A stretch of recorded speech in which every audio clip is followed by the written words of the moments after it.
Hi guys, good morning. Ito, dumating na yung bagong XL7 Hybrid. So, bigyan ko lang kayo ng konting idea kung anong meron dito sa XL7 na Hybrid. To cut the long story short, yung mga feature ni Ertiga GLX Hybrid nilagay dito sa XL7. Syempre, except dun sa mga exterior tsaka konting interior. Yung interior na itong XL7 naka-leather seat na. Yan. Combination ng fabric tsaka ng leather. Yan, pero the rest, yan, at saka pala itong steering wheel naka-leather na po yung kanyang kanyang texture. Ayan. The rest, pareho na po siya. Yung meter cluster, yung mga control sa manubela, yan, may cruise control. Yan, may mga hands-free button para sa Bluetooth. Yan, may mga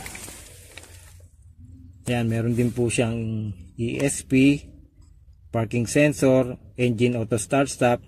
Saka pala ito, yung manual leveling ng LED headlight. The rest, yan, parehas na. Yan. Ito yung niya, 10-inch na touchscreen, auto climate. Tapos yung cooler ng mga tumbler. Tapos meron din po siyang separates na tweeter ng niya, sound system. Yan, tapos yung kanyang interior accent. Yan. Dati parang carbon po yung ngayon parang marble effect yung kanyang accent with silver lining. Yan. Silver lining. Napaka-elegante, guys. Yan. Tapos, syempre, hybrid siya. So, paano ba yung system ng Suzuki Hybrid?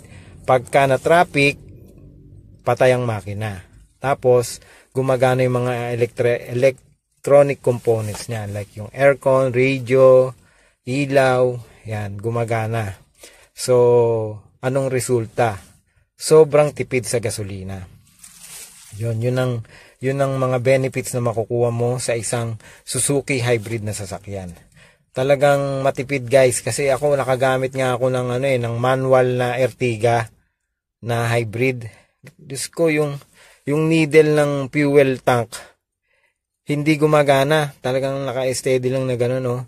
Ang layo na nang narating namin, dumana kami sa traffic. Talagang hindi nababawasan. Ang sabi nga nung kasamahan ko, Kuya Bads, baka traffic kaya hindi bumababa yung kanyang fuel tank na gauge. Kasi nga pagka traffic patay yung makina. Siguro nga, so ibig sabihin si Ertiga matipid siya, mas lalong matipid siya kung traffic.